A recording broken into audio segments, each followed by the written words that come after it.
আত্মবুদ্ধি ভাই। তুমি মোটামুটি মেলা দিন আমার থইয়া গেছো গা। আমার লগে কাজে লাগছো না কি রাগ না কি এটা তোমার ভিতরে সবকিছু আমি তো জানি না। জানি কি আমি তুমি আমার না কয়ে গেলা গা।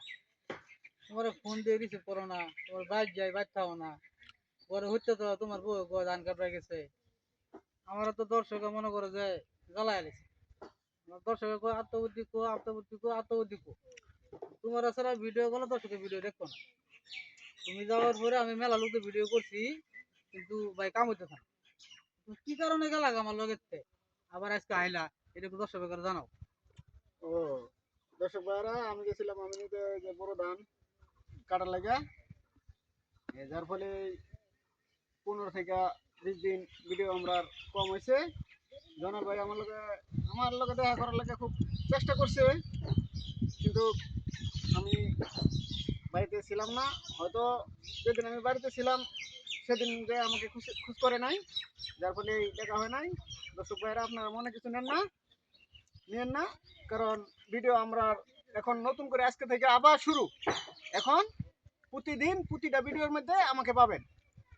মনে করো আমি তোমার বুঝবার লাগে একেবারে মানে যা না করুন লাগে সবই করছি। কথা বুঝছো? গরম হয়েছে তুমি যে দর্শক তো আমার সারা না তোমার হলে ভিডিও করলো। তোমার বড় ভাই আমার ছোট ভাই খুব সুন্দর মানায়। তোমার যে দাড়ি দুড়ি আছে, তোমার যে পাগলা পাগলা দেওয়া যায়, এর দর্শকের ভালো লাগে বুঝছো। কিন্তু আমি তো যে তুমি তোমার যে সংসারের কাজে লাগে গেছো এটা দর্শক ভাইরে বুঝে না। আমি যে বুঝাই এটা বুঝে না। দর্শক ভাইয়ের কথা হইলো যে তুই হয়তো আত্মবুদ্ধি ঠকাইছ, তুই হয়তো আত্মবুদ্ধি টেয়াডো দেস না। যে তুমি হয়তো যে ফেসবুকে টেয়াডো বা আত্মবুদ্ধির ভাগ কম দাও, হ্যাঁ তো মূর্খ সুর্খ মানুষ সে বুঝে না। আমার এরকম কমেন্টে তারা জানায় দেয় যে তুমি এরা ঠকাইছো। আমি কি তুমি সত্যি তোমার ঠকাইছি তুমি কো? না না না না না, ঠকাইছো। এই দর্শক আমার কমেন্টে জানায়। না না না, দর্শক ভাইরা, আমার ঠকানি কিচ্ছু না। হ্যাঁ, আমি বাড়িতে সংসারের কাজে লেগে গেছিলাম, যার ফলেই আমি আসতে পারি নাই 18-20 দিন। আজকের পর থেকে আমাকে সব ভিডিওতেই পাইবেন। ভাই ও গান এরপরে আমার আর ঠকায় না। তুমি যদি দেখা গেছে এক সপ্তাহ লাগে হরবত আবার যাও নতুন গাছ যদি করছো হরবত জানি লাগে। হ্যাঁ, আর একটা দুঃখের বিষয় দর্শক ভাই আমি মনে করি বিচার দিই, এই যে আমার ভাই যে একটা বিয়ে করছে, আপন ভাই না হোক আমরা একসাথে ভিডিও করি তো হিসেবে আর ভাই দেখি। কিন্তু আমার ভাই যে আমারও ঠকাইলো, আপনারা আমার কোন যে আমি ঠকাইছি এটা টেয়া টোয়া দেই না। আমি ফেসবুক থেকে ইনকাম করি, আমার ভাইয়ের আমি ঠকাই, এটা আপনাকে বলবো না। কিন্তু আমার ভাই যে একটা বিয়ে হলো, যে একটু বিচারটা আপনাকে দিতেছি। এই যে মোটামুটি এক সপ্তাহ হয়ে গেছে বিয়া শাদী করে লিছি। এই যে আয়র নায়র করলো শালি শুলি লইয়া, তো হ্যাঁ তো আমার কইলো না যে জানাল আয় আমি একটা ভুল বশত বিয়া শাদী করে লেছি, মানলাম ভাই এক জায়গা ধরা খাই বেহর।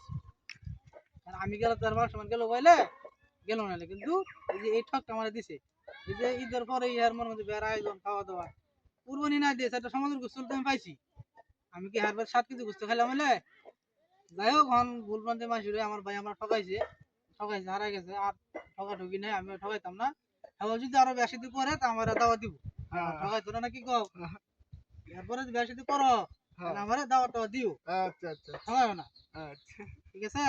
যাই হোক, আসসালামু আলাইকুম।